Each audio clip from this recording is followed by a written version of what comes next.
And welcome back to the Homemade Podcast of Sports with your host, Jay Pops. Guys, we got old Mr. E. We got Mr. E in the building, man. Old E. Crenshaw. He's back, people. We've been trying to set this thing up for the longest, but hey, man, you know how it is. It is summertime, so hey, we can only do so much out here. So, E, what's been going on, brother? Man, just maintaining, living life, taking it one day at a time, man. Right Keeping on. track of keeping track of my Aggies, just ready for some good ball, man. We ain't got long. Yeah. So tell me this. And I'm only asking you this one because of the simple fact that you're coming down here to Texas. People, he's coming to Texas from South Carolina to go to the Miami game. You ready? Man. Hey, I just sent you all the info, man. We stamped, certified, everything paid for, everything booked. We just waiting on the date, baby. All right, here you go. There you go. So I will tell you this. I was not going to the first game. Let me rephrase that. I was not planning on going to the first game at all. I said, hey, I'm going to sit on down and I'm going to watch the first game. If I'm not mistaken, that game starts at what time again? Is it 3:30 or? It'll be 11 a.m. Central. So it'll be 12. Yeah, it'll be 12 here, 11 there. All right. See, I'm gonna have to go back and look at that schedule because I thought that it was a night game, but I think the game after is like a 2:30 game. When we play against Appalachian State. Appalachian State. Yeah. Okay. I don't know why I thought the first game was a night game. Maybe because I went to one last year and that was a night game. And for whatever reason, man, they always kind of start us. They play us at night like crazy, and we played a bunch of night games last year for whatever reason. But all right, so I was not planning on going to that game. A good old friend of mine, old Mr. Morris Carter, Aggie alumni. He went on ahead and he invited me to the game with him. So looks like I will be going to the Sam Houston game at 11 a.m. I'm glad it starts at 11 though. To be honest with you, you're gonna be some good ball on that day. It is. Yeah. But I'm gonna have to wear some shorts. Oh yeah, ain't gonna be oh boy, that 12 p.m. sun gonna be on you, boy. Boy, say it would not be no cotton shirt for this game, people. I don't care if it's authentic or not. It will be Aggies at the end of the day, but it's gonna be probably a nylon or it's gonna be something to let some breeze get through there. Something. Golly. So but man, that's a blessing there. He invited me to the game. Just as well as you did for the Miami game. So man, I thank y'all both, man, for just inviting me. So stuff like that, I can't ask for much more. So with that being said, man, let's go ahead and get on into it. So this is the AP top 25. All right. And it came out on yesterday.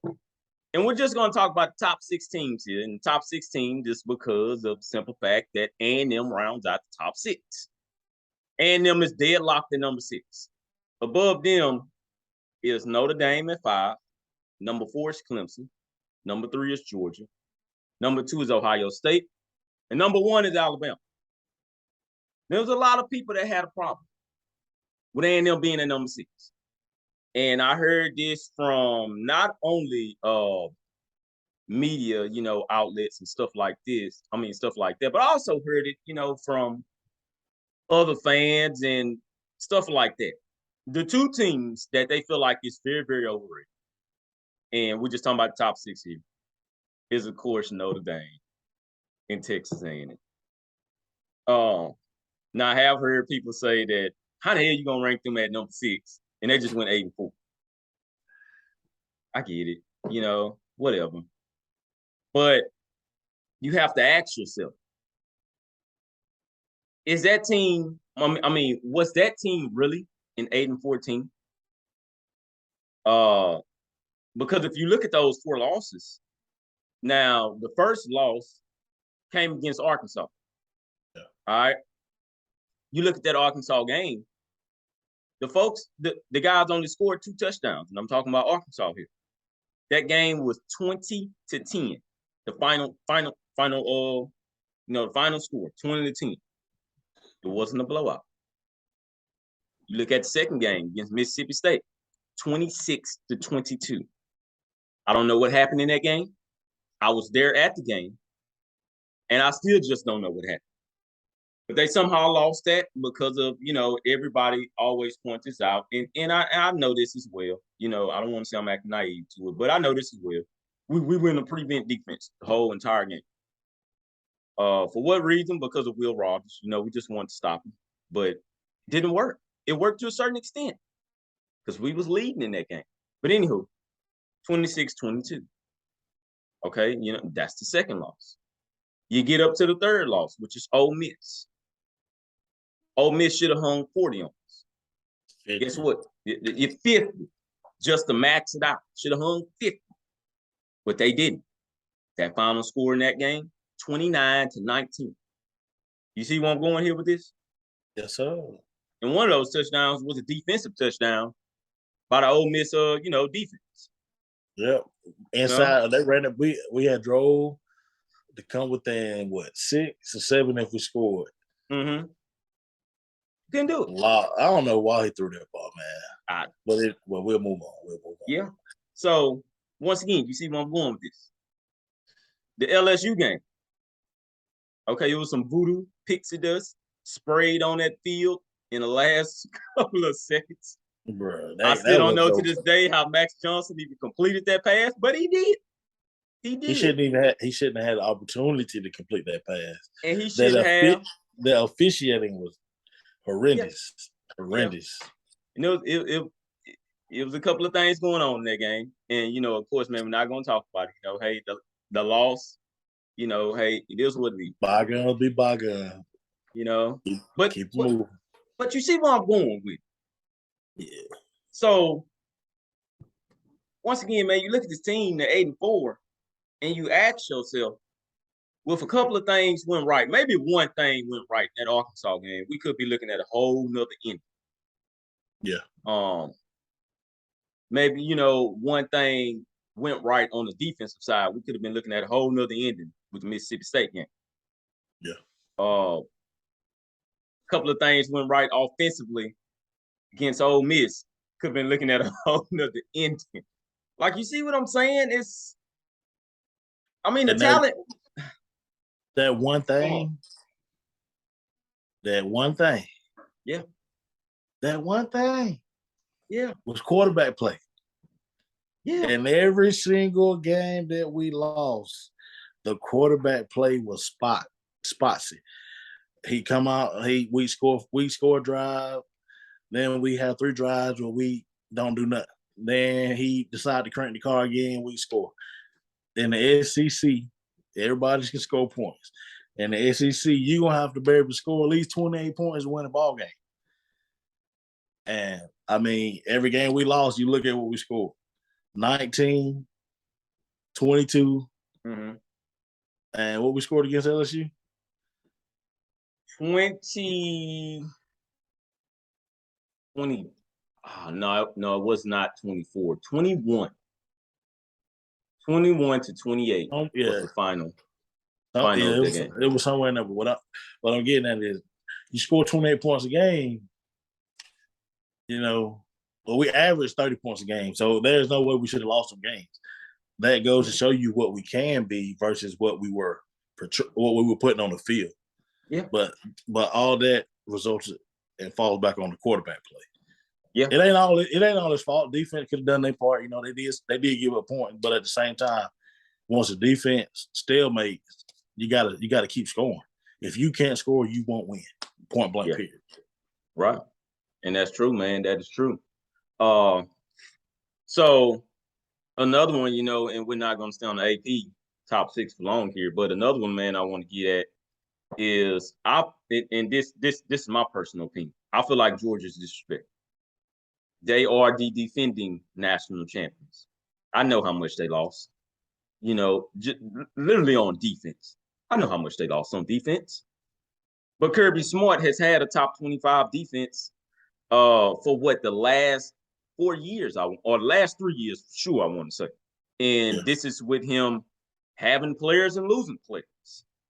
Once again, I feel like he's disrespected because he's still frowned upon when talking about Alabama football and Nick Saban. Yeah. Nick Saban didn't win the national title last year, but you guys still rank him at number one. Do I have a problem with him being ranked at number one?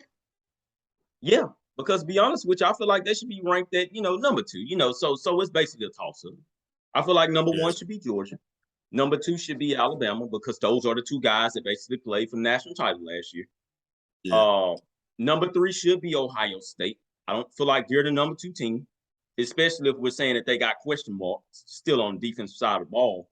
But what I'm hearing is that people are just assuming that Ohio State is fixed all the problems on defense. Oh, we're just going to assume that because we want to see Alabama and Ohio State. Okay, well, I mean, you guys wanted to see that 2 years ago, and you seen the bloodbath. It was 56-20 showing. But anywho, so now you get down to Clemson. I still feel like Clemson is disrespected. I can look at Clemson being a number 14, but I could possibly look at them being a number 5 team. But you don't have anybody else to put in the number 4 spot, man. I'm sorry. It's nobody else that you can really think of putting that number 4 spot.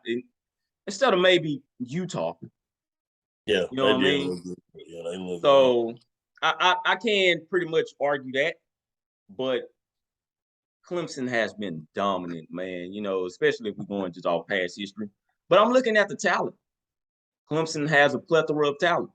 And if they were playing in the SEC, Clemson probably be ranked number 1 right now. You know what I mean? It just to be dead honest with you, man. So, I mean, the guys that's in here that are very, very suspect is Notre Dame.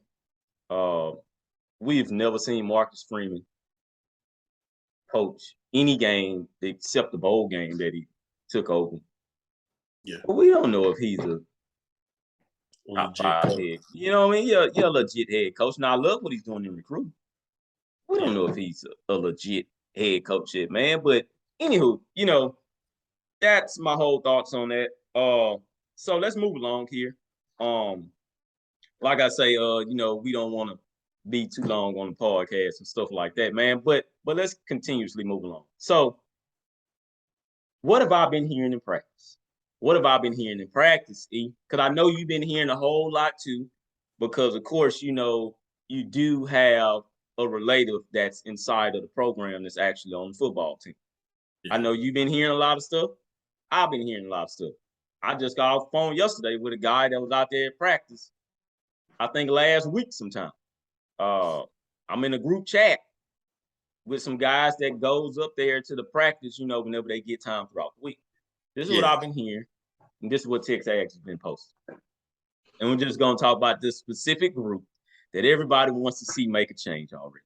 Wide receivers. I can't hear enough about Evan Stewart. Yeah. I told people about what Evan Stewart was going to bring if the young man committed to the team way back when the recruiting was taking the process. I knew what the young fellow had. I seen his hard work and dedication that he puts into what he wants to do, and that's play football. That's basically what he wants to do. The young man is also smart. I think a lot of people kind of forgets that. The young man is very, very smart. He's very intelligent. You mix that together with on-field production, and you will have a guy that's potentially up there in a Heisman conversation like Devontae Smith. Am I saying he's going to be Devontae Smith? No, I'm not. I'm just saying that you can have that type of guy to do that. Yeah. So what I've been hearing with Evan Stewart is that he's running with the ones. He's been running with the ones. I don't believe that they're making it necessary for him to stop running with the ones at all. That's just where he's going to be going forward. He's going to be a starting wide receiver. We all knew this. Nobody in Aggieland should be surprised. I even think the wide receiver room pushed him into running with the ones because he's ultimately making them better. At the same time, it's a lot of those guys that wants to get their draft stock up. Yeah. And call me crazy, but Evan Stewart is about to push that draft stock all the way up. What do Oh, I mean by that? Teams are going to double I mean, Evan Stewart. they ain't gonna want nowadays. And I mean, just from watching Stack with Lucci, man, those guys, every single guy that come on there, Lucci ask him a question around something, something like, so if I were to ask you about a young guy that's come in this number one class that's got in your eye that just has that it factor and it's gonna be a day one starter or anything like that, every single one of them said Evan Stewart. Every single one of them. I mean, you got offensive linemen in there talking about Evan Stewart. Mm-hmm. You know what I'm saying? That it's just it's not too often you hear that many players focusing or seeing that one player stick out. But then again, you go back and look at his recruitment, man. The guy was the number one receiver in the country, man. And he was. He was right behind Luther Burden, in which Luther Burden is about to kill people at Mizzou. Oh yeah. All right. Now, man, let me put that in football terms before people start investigating video. What do you mean he's going to kill somebody? You know, stuff like that. Luther Burden is about to put some guys on skates down there at Mizzou. Now, of course, he's not with a football team that has stuff built around him yet. But I can see those guys going 7-5 just because of what Luther Burden brings. Yeah. I do believe that he's going to be an all SEC freshman at the end of the day.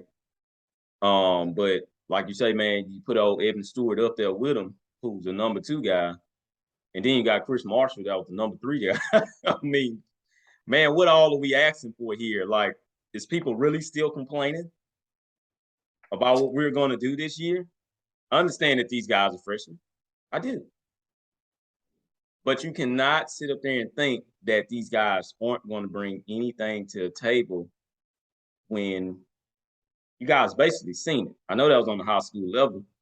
Now we're getting to the college level. Yes, that's a big difference. Oh yeah, for sure. You know, but some guys actually take what they were doing in high school, bring it to the college level, and make it dumber down to when they were in high school, and they slow the game down. Yeah. When they slow the game down, they feel like they're in high school all over again. That's when they essentially become dangerous. Yep. You know, so I'm also hearing with Evan Stewart that he's making it really, really hard for our starting cornerbacks. Yeah. And Jalen Jones is one of them. Yeah. I'm hearing that even Jalen, like, man, all right, you got me on that one. I say he was that. Hey, his voice so funny, bro. He a cool cat. He's like, man, they call Evan, man. He's crazy. He's crazy. And that Jay, boy, that's it. But hey, from what I'm understanding with him, though, you know, we've said that he's been a inconsistent corner. I didn't know that he'd been banged up since he got here. I didn't know he was playing hurt. He's been playing hurt since he's been here. So this will be his first season being 100% healthy. So if he's playing that good, he wasn't a turnover per se corner or forced a lot of turnovers, but he did break up a lot of passes. So if he unhealthy, breaking up all them passes and making the plays he did make, he come out 100% healthy, flying around too. Yeah. And the thing about old Jalen is that Jalen been starting since his freshman year. Yeah. He ultimately got, I don't want to say thrown into the role, but he kind of did because of the simple fact that we needed that immediate assistance. Like, no, man, we need you now. He came in as a top 20 recruit, 5-star in the class of 2020, I believe. 2020. Yeah, in the class 2020. Yeah. No, that was in the class 2020. Yeah, so he came in. He knew that when he got here, he was probably going to be used right away. I think he did honestly know that. Now I did hear that he had been hurt, but he was a guy that could actually fight through his injury, and it wouldn't basically hinder him, or it wouldn't make him injury prone. Put it like that. Yeah. He's never been a guy that's been out for a full season. Maybe a game, maybe like a game or two or something like that. But he's never been out like Miles Jones had. Yeah. So now I think with this year, with everything kind of put on him, and by what he's seen with Tyreek Chappelle, he now knows that on that opposite side of the field, they got at least two guys over there that can hold up their end. While on the side that he's on, he don't have to chase everybody around the field. He can hold that one particular guy. And that's why I say, man, this backfield this year with our cornerbacks, they're going to be really, really special and good. Like you say, everybody's kind of coming back fully healthy. Brian George fully healthy. Miles Jones fully healthy. Antonio Johnson, he's been healthy. No. Miles out. Miles got hurt again. Oh yeah, I heard that, but I heard them say that it's not as bad as people think it is. So he may be out the first 2 weeks. I just didn't know if it was. They act like it was so bad, so I didn't know. I haven't heard an update or anything on it. Okay, I heard old Billy Lucci say that. Okay. Saying that people were kind of panicking. It's not as bad as you think. Now of course we haven't heard no timetable, but I think he'll be back probably Appalachian State game, something like that. Maybe third game, cool. Yeah. So we should have him. Like I say, and Antonio Johnson never really just been hurt like that. Damani Richardson never really just been banged up like that. And it's a lot of these guys, man, that got a lot of playing time, especially Jalen Jones. Is it things unproven on that backfield? No, not really, man. I really don't think so. Now, Denver Harris, okay, of course, we haven't seen him play on college level. Bryce Anderson, we haven't seen him play on college level. I say that to say this. I'm hearing Bryce Anderson is really like the only one that can match up with Evan Stewart, toe for toe. You turn, I turn. You catch, I'm gonna catch. I seen it, but I seen it in the spring game too, though. Bryce Anderson is a freak, bro. Yeah. And I'm really, really hearing that. No, man, we everything that we said we was. Yeah. Denver Harris as well. It's just I don't think Denver Harris has been practicing lately. They've been telling him to just kind of basically sit back and recover. And when he's fully healthy to go, they're going to release him. So, hey, now we're going to talk for about 2 more minutes here. So tell me something about that defensive line. Because I've been hearing Fidel Diggs stepping up, being one of those leaders on the defensive line. Yeah. A lot of people probably don't pay attention because they just watch the game. But I actually watch who subs in and who doesn't, you know what I'm saying, as far as the rotation. Fidel got a lot of pivotal playing time last year. He looked real good, especially against his run. Mm-hmm. And I've been hearing a lot of good stuff about him. So I'm expecting I think I'm almost certain that he plays strong side. So I'm thinking the strong side ends. Number one will be probably Diggs, 2, Stewart, 3, what's his name? Number 30, the big guy. We went through this. I can't. McKenna Jackson out there, right? Oh, no, that's defensive tackle. We talking ends. Yeah, we talking. Oh, you talking about Tomasi. Yeah, Tomasi. Yeah. So those would be my 3 ends, and then at DT, I'm hearing McKinley and Big Rakes, and then I think Walt. He's been out. I don't know if he's hurt, but he said it. Whatever it was, he was good. I seen his interview on Stack as well.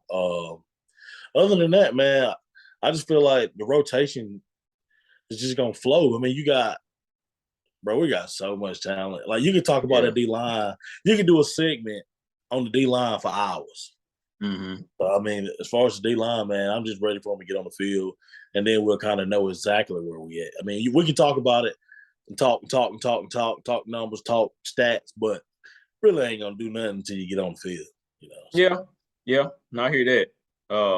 So all right, man. So next time we come on here, because I might have you on here on Thursday as well. We'll talk about we'll talk a little bit more about that D line, and we'll talk about the offensive line, what they've been going through, stuff like that. So before I get out of here, I gotta talk about my boy, Kangaroo Black. Hey, I know you're gonna watch the podcast. Now Kangaroo Black is a big Alabama fan, very very big Alabama fan. He's from Alabama. Yeah. And stuff like that also, man. So make sure you guys check him out. That's really the only Alabama podcast that I do actually watch. But he was on there, man. He was saying about the AP polls about Texas and them being ranked in number 6 and stuff like that. They ain't done nothing. Blase. I told him I was going to approach him this morning. So, Kangaroo, I want to say this to you, bro. So you say this about Texas A&M. First and foremost, we not nobody. We aren't nobody but Texas A&M. But I know by you talking about us like that, that means you obviously see something that you're not going to admit to.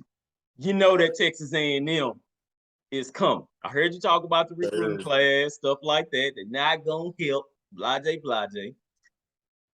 You know, just like I know, that this is probably the best talent that Texas A&M has ever had going up against Alabama ever since we've been in the SEC.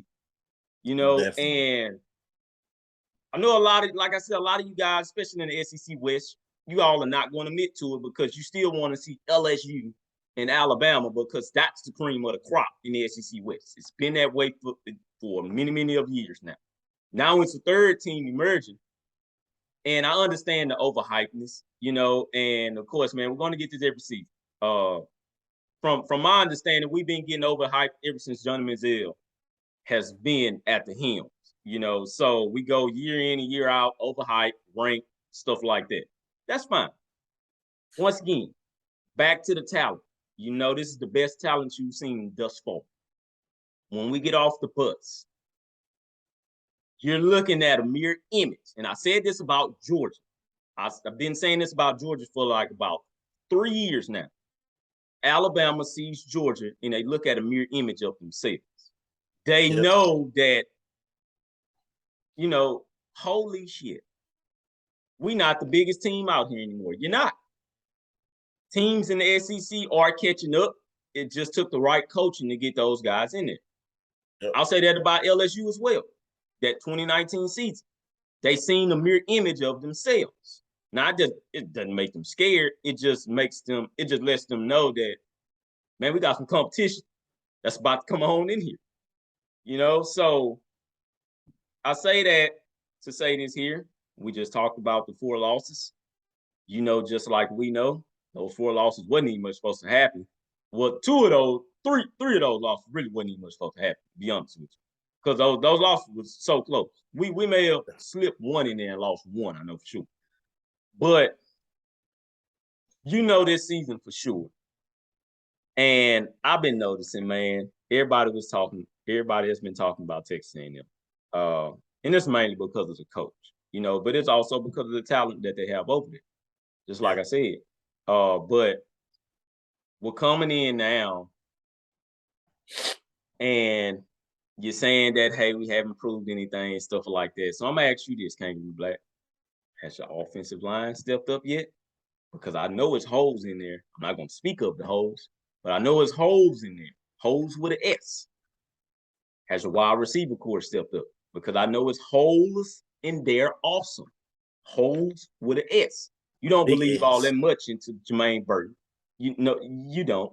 Jermaine Burton is good, but you're not going to put all of your stock into Jermaine Burton. Who else can you speak of the wide receiver core? Because JoJo Earl is hurt. He'll be out for about 8 weeks. So he can't help you neither. Oh, he went down? He went down. He went down in the camp. So who else is going to step up? All right, your running back core. Okay, now your running backs look good. They knew. I see them. The running backs are always good. Yeah, Bryce Young, I would never speak about Bryce Young ever again. I said that about him last year. He just had to prove it. Bryce Young proved it. I have nothing to say to that young man. However, now we switch over to your defense. Everybody talks about your defense. What I hear those guys talk about is one specific guy. The linebacker, Will Anderson. Is that it? Is that all you have? Or is it other people back there? Because all I hear about is Will Anderson. On the defensive line, I'm hearing Shamar, what's the name of Shamar Turner? I think that's the five-star defensive lineman, as well as other 5 stars on that line. But I'm only hearing one guy.